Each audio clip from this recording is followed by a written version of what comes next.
Welcome to Boomer Being. I'm honored to introduce Senator Barry Finegold, a familiar face in Andover, Massachusetts, and in the Merrimack Valley. Senator Finegold was the youngest selectman in the history of the town of Andover at age 24. A year later, in 1996, he won election to the Massachusetts House of Representatives as a Democrat, representing the 17th Essex District. He was the youngest member of his freshman class. At age 29, he founded the law firm of Dalton and Finegold in Andover. He continues to work as a partner at the firm. In 2010, Senator Finegold went on to win a general election for the state Senate and won re-election in 2012, sweeping all 4 communities he represents: Andover, Dracut, Lawrence, and Tewksbury. Barry Finegold has served as the Senate Chairman of the Joint Committee on Election Laws since being sworn in 2011. He is the Vice Chair, Joint Committee on Telecommunications, Utilities, and Energy. He also serves on the Joint Committee on Education, Healthcare Financing, Municipalities and Regional Government, and Labor and Workforce Development. Senator Finegold lives in Andover with his wife Amy and 3 children, Ava, Ella, and Max. Welcome. Thank you, Leslie. Thank you for having me on here. Great to have you here. Absolutely. So tell us, what is your vision for the citizens of your district? Well, you know, it's an incredible district. You have, as I tell people, every socioeconomic issue that you could have, you know, in this district, you do. I mean, you have an urban area like Lawrence, which has an incredible amount of immigrants, first generation of citizens of the United States, which poses some sets of opportunities and also challenges. You have a community like Andover, which, you know, is on the higher end of the socioeconomic scale. And you have a community like Tewksbury, which is more middle class, blue collar, which, you know, a lot of self-employed people, plumbers, roofers, things of that nature. And then you have a community like Dracut, which still has farms. So I think it's an incredible district, something I really enjoy representing, and you know, really is reflective of the state, and it just really is a unique district to represent. And I think the common themes are like anything else. Everybody, you know, wants to have good education, you know, good job opportunity, clean environment, and just, you know, want their communities to move forward, and that's what I've tried to, you know, do as their state senator. Awesome. So tell us, what would you like people to know about you that they may not know already? You know, I think that's a good question. You know, I'm just someone that I think people look at me and they see someone who's a, you know, hard worker, you know, works 7 days a week, but I'm also very into my, you know, my family. You know, I never do events on Friday nights, which, you know, not that I'm super religious, but that's something that I made a commitment to. You know, at least my kids will know that there's one night a week they're guaranteed that I'm home for dinner, because with the job that you do as a state senator, the demands are infinite and time is finite. So it's hard to say no to events, and that's why I put this in place, that Friday nights I'm home. The other thing is Saturday night is my date night. So, you know, I've been married, you know, almost 12 years to my wife Amy, and we try to go out every Saturday night. And then I still, you know, I coach my daughter's soccer teams.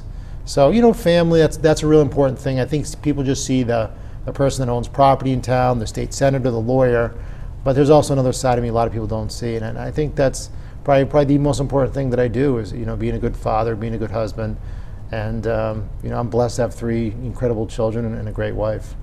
Sounds wonderful. Yeah, yeah. So you've been known as a leader in the business community as well.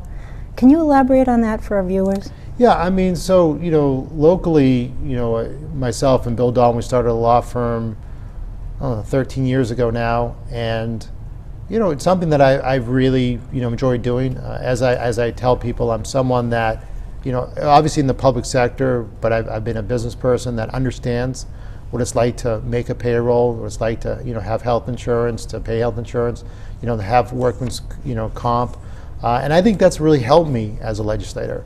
And I've always, you know, wanted to do more.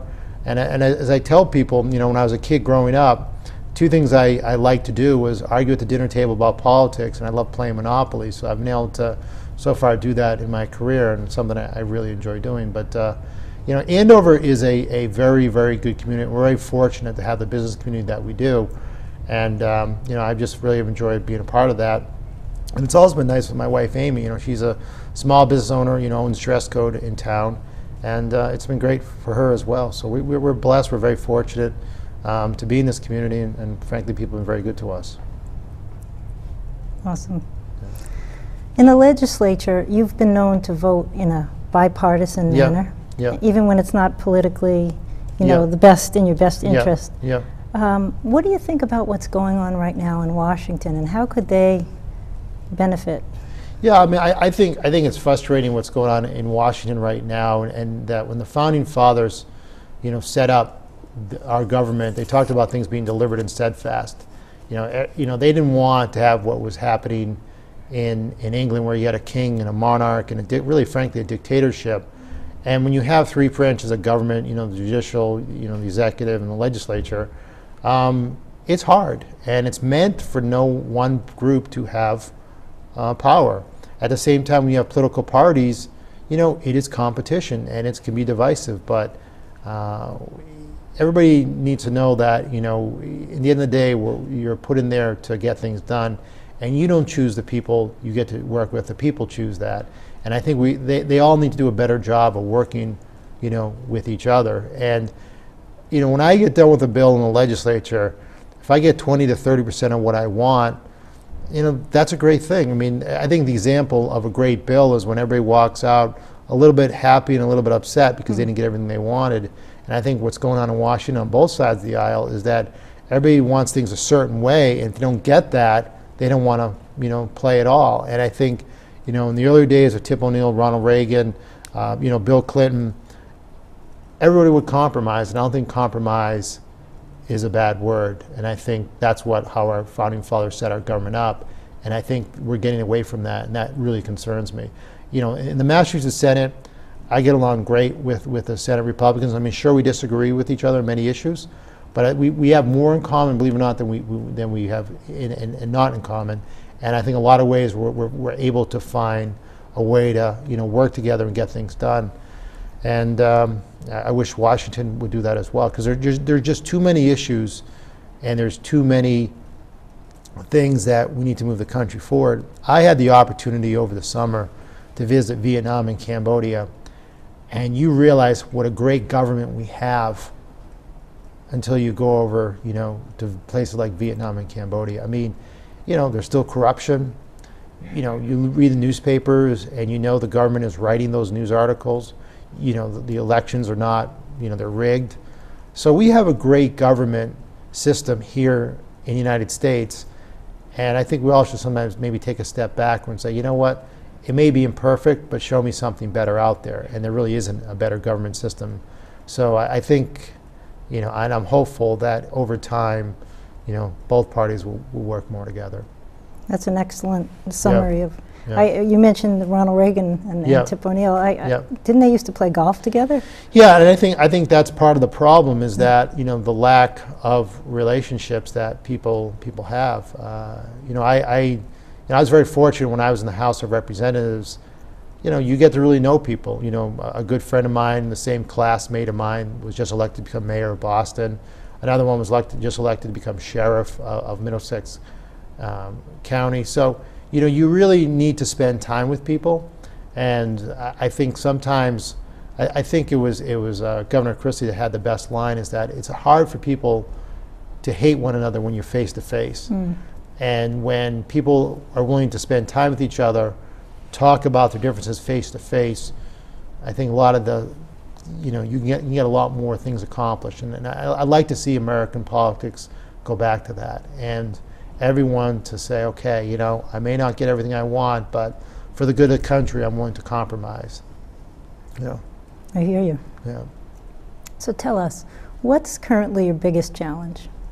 Well, I think the biggest challenge, like anything else, is that when you're in the legislature, you have infinite amount of requests, and there's finite amount of resources. There's a lot of good programs out there.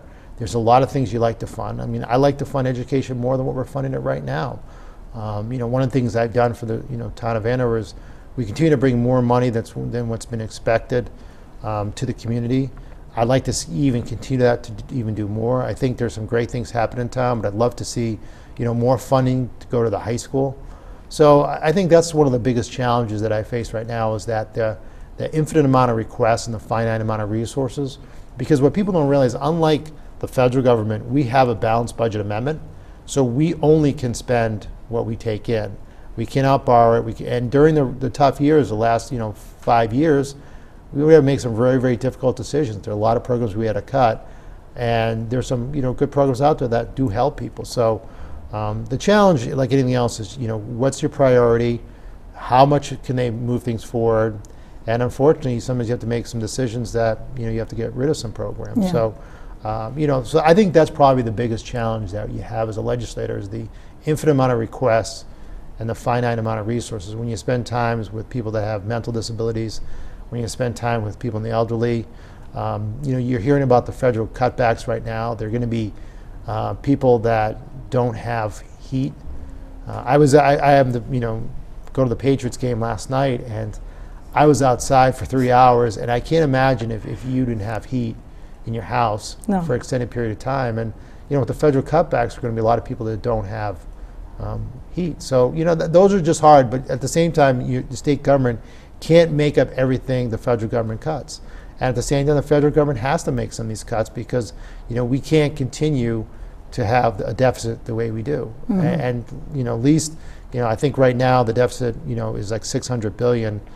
It was well over $1 billion, and just $1 trillion. I mean, and you can't. That's not sustainable. It's not fair to my kids. So these are just the hardest things in government that you got to do, is that you have to make these tough decisions, which are never easy and never popular. That balanced budget explains a lot. Yeah, and that's why the state has gotten such a good credit rating, is that even during the lean years, we didn't deficit borrow like many other states did. We never issued IOUs the way California did, or things of that nature. And unfortunately for the state, it has really bounced back. I mean, you look at our biggest indicators are what we have for revenue that's coming in. So our corporate tax income, our sales tax income, and our personal income tax are all increasing across the board. If I was sitting here 4 years ago, I'd be telling you they're all decreasing. Mm-hmm. So basically, people are buying more, corporations are doing better, and personal incomes are doing better. The one thing, though, with the challenge with the personal income is that if you're in the urban areas of Massachusetts, you're not seeing a large increase in jobs. City like Lawrence, Lowell, New Bedford, Fall River, you're in the teens. Community like Andover is 4%. So what we have to do is we have to close that gap. We look at the numbers out there. We have 120,000 job openings, but we have 240,000 people unemployed. If we could get all those job openings and match them with the people that are unemployed, we could cut unemployment by half. Wow. That'd be huge. But it's like anything else, it's all about education. Andover has an unemployment rate of about 4%. Lawrence has about 14%. If people get educated, more than likely they're going to get jobs. Right. And that's probably one of the biggest challenges we face as a state and as this district, is making sure that everyone can get a high school education, graduate from high school, either they go on to college or they get a skill. Because basically by 2018, 68% of all jobs in the Commonwealth of Massachusetts will either be something you need a 4-year education to achieve, or you have to have a technical trade like a plumber, technician, or something like that. So the days of just being able to get a job in manufacturing, working on the floor of a factory, I mean, those days are basically gone. It's sad. So tell us more about your committee work. Yeah. Well, one of the big things I'm doing right now is election law reform. It is, as much as people think Massachusetts is a forward-looking state, as much as people say that we're ahead of the curve, when it comes to elections, we're actually behind the curve. For example, in New Hampshire, on the day of elections, you can sign up to vote. I remember last year, someone that helps our family out during the day, she lives up in New Hampshire. She wanted to vote. She just went up, voted, registered, and then voted. We don't have same-day registration. New Hampshire does. I mean, I think we should have that as well. It's also very hard to vote early. You have to say, I'm going to be away, or I have to, you have to give what we call a reason to not be around. Frankly, I think you should be able to early vote for whatever reason you want to. If you can't, make it on Tuesday, you're going to be busy with carpools, or you're going to be busy, you have to get into the city early, you should be able to vote up to 3-4 days in advance. So that's another bill, that another part of the thing I'm pushing for. I also want to make it easier just to register online. It is just way too hard to register to vote. And I think you just should be able to go online and register. That simple. And then the other thing is I want audits of elections. I think that, we should, maybe we choose 20 precincts throughout the whole state, audit just to make sure that what we are, happening is correct. It's probably one of the most important processes we do is voting, and I think it's not a bad thing to have audits. So the election law reform bill passed the House, and it's going to come over to the Senate now. I'm one of the authors of the bill, and I'm hopeful that we can get it passed, because it is something that, as a state, we should do better. We should be more forward-thinking. Frankly, states like Georgia, other states, frankly, make it much easier to vote than we do, and I think we just have to do a better job. The other thing that I'm very much involved with is renewables. Trying to get more and more as a society to go to renewable energy, whether it's solar, wind, thermal. That is our future. Clean tech is one of the biggest job growths in the state. Right now we have 80,000 people working in the clean tech sector. It is something that not only is this good for the environment, but it's great for the economy. And we can't afford to sit on our heels, because there are other states that want these jobs, that want to be the leader, and we have to move forward. I mean, for the first time as a country, we're actually energy independent. We're actually, we're actually pumping more oil here than we're importing. Incredible. We're getting more natural gas, but now we have to take it to a whole nother level. We have to get our renewables. There's enough, literally sunlight, I think in 10, 20 minutes to basically power the whole world, but we just have to harness that. There's enough wind to harness all the Cape, with what's going to go on with Cape wind. So we have to continue to push the dial on energy efficiency and renewables. And this, to me, is the way of the future. Like, when we're fully energy independent, when we don't have to really import any barrels of oil from overseas, that's when you'll see a global shift of foreign policy. And I think that will allow our country to prosper for years on end. It must be incredibly satisfying for you. Yeah, no, energy's always been, one of my loves, something I love to do. And, fortunately, as a state, we've really embraced it. And it's been a great, great thing for the economy as well. And wonderful. Yeah. Awesome. You've also been a friend not only to the environment, but to seniors, which we have a lot of seniors in our audience. And you've been involved with, I think, nursing home report cards and tax circuit breaker tax credit. Can you speak a little bit to those? Yeah, it's funny when you talk about seniors. Like, my parents, I guess, are considered seniors. I just don't think they're seniors. So just like, it's hard to really what are really seniors, and I think it's really challenging to be a baby boomer now. I mean, they may want to just rename themselves the sandwich generation, where, I see my mom taking care of her mom. Wow.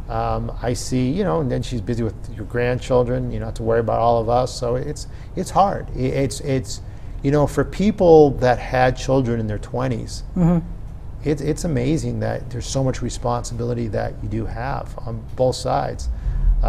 So it's not easy. So what I've tried to do is I've tried to, to pass things like, circuit breaker to try to help out with people, being able to stay in a community like Andover to get some tax relief. Because I think what's unfortunate is that you grow up in a community, you spend a lot of years, and all of a sudden you do become on fixed income, and it's difficult to afford the property taxes. So that's why I've continually pushed for circuit breaker type help for seniors. And I also, if that time comes when they need to go into a nursing home, I want to make sure that that is a place they're going to be safe, that they're going to be okay, and that there's not going to be abuse and neglect. And unfortunately, too many times, there was things like that happening. And, so it's just something that, so many of the seniors have done so much for us, whether it's, serve in foreign wars or create the country that we have. And I do feel that we have a duty to make sure that, if they're in the, twilight of their lives, that they have a decent, way of living and making sure that they can, enjoy themselves. And the town does some wonderful things. I recently had a tour of the senior center, and I was amazed by the kitchen, the full-service kitchen they have to serve Meals on Wheels, and the social, cultural, and educational programs they're running. Yeah, and I think it's really important too. I see with my own parents, like, they're so active. I mean, frankly, they call themselves retired, but they're so busy they don't really act like they're retired. And I think that's really critical, that at any age of your life, you always want to keep your mind active. And I think that what the Senior Center does is really offer a lot of programs for people to keep their mind active and also their physical well-being. So I think that's, as a town, I think that's really important, and I think they really do a great job. Me too. You know, watching TV lately, every time I turn on CNN or one of the local networks, all we hear about is Obamacare. Yeah. So how are we doing in Massachusetts? I mean, frankly, we're doing well in Massachusetts. You know, we have 90% of people plus covered. We didn't have the hardship with implementation. You know, I think over time we'll be okay. I think that it's a hard thing to try to get people to change their behavior. But the one thing that's important that for people to realize in Massachusetts is that the reason why Obamacare is important to people in this state is that if you're of a business that's competing with businesses elsewhere, and you're a responsible employer and you're giving your employees health care, and then you have a competitor that has not, now the playing field is going to be even, where if you're in another state that hasn't offered your employees health care, now you're going to have to. So that's a help for Massachusetts businesses. I was talking to a company in Lawrence that competes all over the country, and for him, he's going to be able to compete better because now some of the similar rules that he's had in Massachusetts will be elsewhere as well. Gotcha. And I think that's important. And at the end of the day, what's funny about Obamacare is that it was a Heritage Foundation that was a big proponent of having this mandate, the individual mandate. So I think that's been lost in the translation. And I think what people don't realize too is that as a society, when someone walks in the emergency room, we don't turn them away. But it's so much more expensive when people do walk into the emergency room using the emergency room as their primary care physician. So the more that we can do with preventative care, the more we can do to get people to have a primary care physician, in the long run, over years, will actually be cheaper for society. And we're going to pay for this one way or the other, and that's why I'm hopeful that in the long run, that the health care plan that's in Massachusetts, the Affordable Care Plan that the federal government passed, I'm hopeful in the long run that that will save the country money in the long run. Excellent. Yeah. You've been involved in so many different things, and you've alluded to your work in the Education Committee. Could you explain a little more what that involves? Yeah, so what we did in the city of Lawrence, where I've had the opportunity and the pleasure to represent for almost, 16 years now, that we've had multiple superintendents, we've had multiple things have been tried, and there's been a ton of money that's gone into the city. We've not seen the results. We've not seen MCAS scores go up, and we basically made a decision that we have to change the paradigm. So we were talking with the state. I was talking to the commissioner, and we both agreed to have a state takeover of the education system. Now, the biggest challenge was who was going to run that. And there was really one person that we all wanted to get in there. It was Jeff Riley. Jeff is around my age. Started off at Teach for America. Had great success in the Boston Public Schools. Was the #2 person at Boston Public Schools, and we were able to recruit him in to be the superintendent of Lawrence. And what has happened is that no longer does he report to the local school committee. He just reports to the Commissioner of Education. And we have seen sweeping changes, and we have seen huge results. We've seen one of the schools had a 14-point increase in the MCAS scores. That's huge. We now have a couple more schools that are level 1. That's like the best schools in the state. And we're having a lot more people that want to work in the city. So it has totally been a revolutionary movement in the city of Lawrence. And I think with the new mayor, Mayor Rivera, he embraces it. I think he wants it to grow. And I think it's going to be great. And it's really exciting. There's some really neat things happening over there. For example, one of the schools is called Spark Academy that took over the South Lawrence East School. What they do is they focus more, so you have class, then you have gym class, then you have class, and you go back to gym class. So it's really all about having a lot of physical activity, which helps, they believe, stimulate the brain to help you learn more. This is kind of a theory that's been out there, and they're having great results. They're having, attendance is up, student retention is up, and that is something that is just unique in itself. We have charter operators that are running existing schools with union teachers. So stuff that has been tried out before in other communities is getting tried out, and we're seeing great results. One of the things we also do, we have the Phoenix Academy that focuses just specifically on dropouts and getting people who drop out of high school back into high school and having them graduate. Because if you don't get a GED or a high school diploma, you're basically committing yourself to a life of poverty. Yeah. The numbers are overwhelming, and the numbers don't lie. So we have to, as a society, break this divide between the urban education and suburban education. And I really think Lawrence is a real leader in it right now, and I'm proud to play a part in it. Congratulations on that. Thank you. You've had such success in your career and Yep. such a young age. Do you have aspirations? There's been rumors about state treasurer. Or Yeah, as I tell people, I'm giving that a hard look. It's something that I need to make a decision, and at some point in the near future I will. It's something that I have to really think about is the best thing for my family, best thing for this district, best thing for where I am in my life, and that's what I'm doing right now. But I've been honored to be a state senator. I love representing these communities, and at some point I'll make a decision about what might be my next step. Exciting. Yeah. If there was one thing you could change right now, what would that be? Well, I think the biggest thing I see out there, which we talked about earlier, is the what's going on right now with partisanship. It's not healthy. It's not healthy for our society. And as a country, as a state, there's such good things going on right now. There's such, we're still a leader. If you look at our innovation, like with Facebook, with Apple, with all these great things, like we're just such an incredible society. And I just wish that, we could be more inclusive. I wish we get past this immigration status issue. I think that I see, immigrants that are coming over here, whether they're from Ireland, from Germany, from Central America, South America, that really just want the same thing that we've all had. They want a piece of what's called the American dream, and I think that's what makes our country great. We're a competitive society.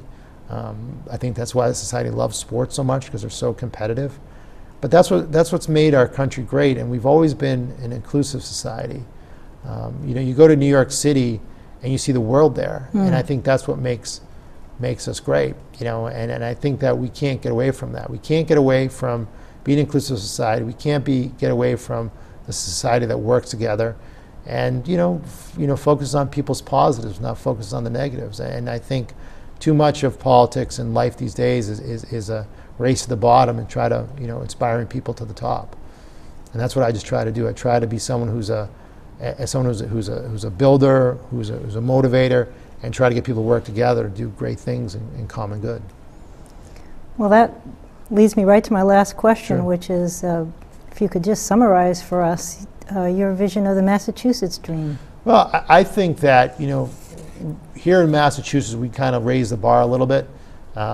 I believe that people want to get, frankly, really are focused on getting a good education. I think education is what separates our state from the rest of the country. Being able to get a good job, living in a clean environment. And I think that's what really drives what we want as a society. And I think that's why I've been so focused on the schools, so focused on education. We're doing great things with Northern Essex Community College in Lawrence. And I think that's really what it's about. People want opportunity. I don't care what town you live in. I don't care what your background, socioeconomic status, religion, race. You want opportunity. And if all we can do as a society is give people that chance. Now, there are going to be those who never want to take the opportunity. They just want things given to them. Well, that we can't worry about. But there's so many people that still just want the opportunity. And I see it in people's faces every day. And that's what we want to try to do as government. Give people the opportunity. Well said, Senator Finegold. Thank you. We've been so fortunate to have a half hour to spend with Barry Finegold. Stay tuned to the end of the show for his contact information at the State House. And thanks for being with us on Boomer Being. See you next time.